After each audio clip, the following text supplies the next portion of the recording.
Me did the Isaac Jumpo, but me a family the great temple and bring one man come on here too much G8. Too much G8, more too much. Now so me I'm more fire.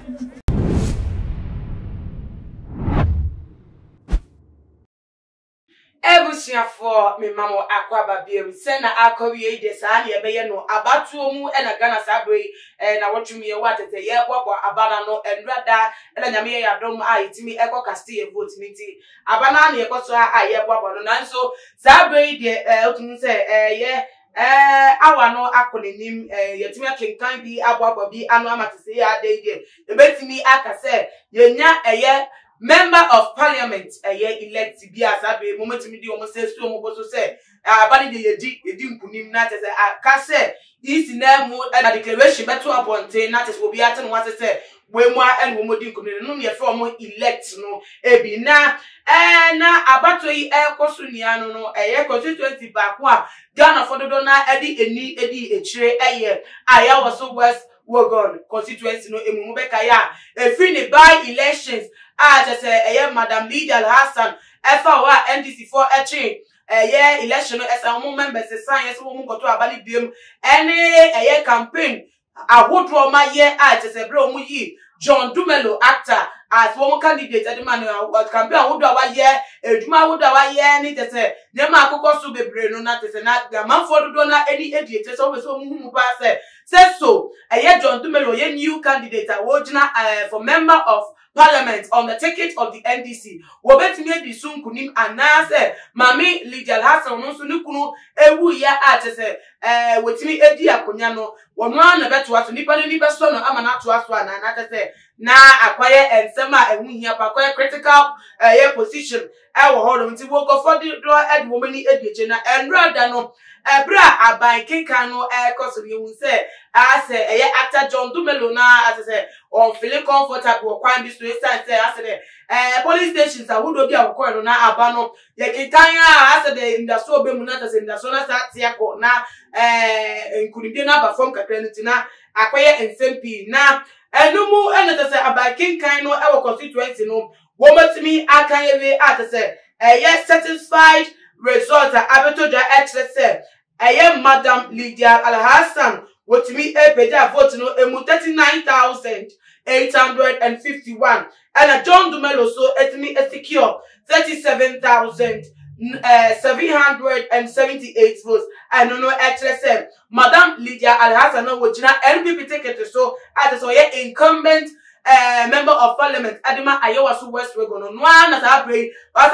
member of Parliament elect Edi Ama Ayewasu West Wogon na tese nkunimdie no ejina MPP afa wo metumi maintain seat no ebiem na no na tese beto odwa no ekofo bi afa so Edi John Dumelo say edwumaden de ni wodin nia no de ne kosi ye abato ne se no ashow clear say ne social media so we nye actor enye skills asem ba ninia mu no ebitu bo na baso se wa bo no homodin pa wa yadie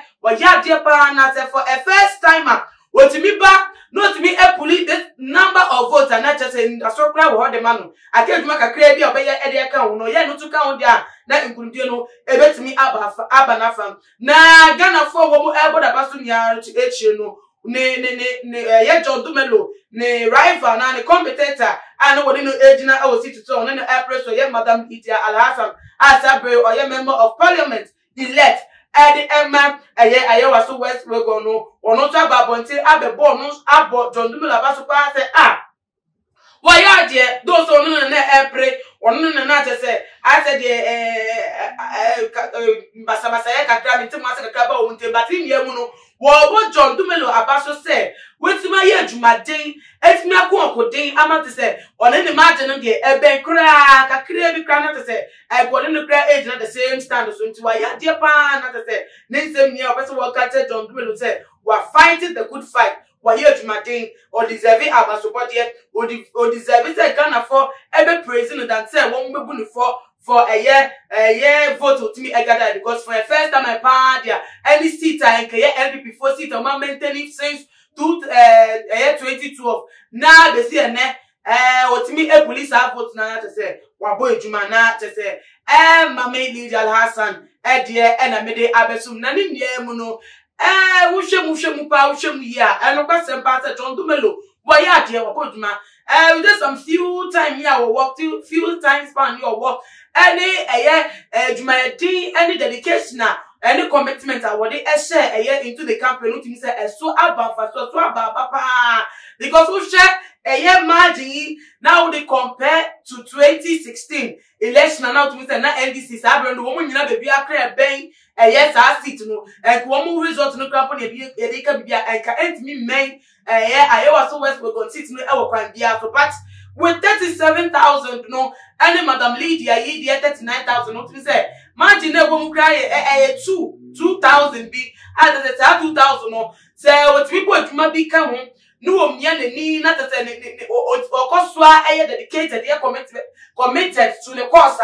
e betumi abakra po say 2024 obeti be china amankofo nya mu gidie amankofo nya mu re atoba bi mama because 37,000 people there and now from let us say the jumadin no and ogasem say esoni wa ya there wa bono mo ntia was what there and pa say na Madam Lydia Alhassan Eken offer to be pa na to say be bontem e de ma yewra ana ye actor John Dumelo for ne juma power ye any say na the votes no outcome no etimi kwenti na we there enya rewudie when you are already where should be a part on his back. Say wa born home dintina wo mye ne no aye dwuma ne more than or year a year afie etwem na say wetimi enya the stand need the hope say 2024 betimi ejina enye too late about all the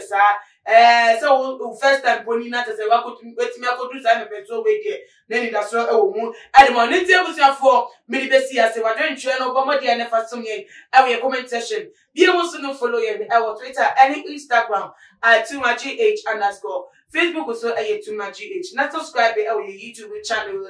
so nana ama obuswa anything. Nyame ya duma ebe di ehia de makram.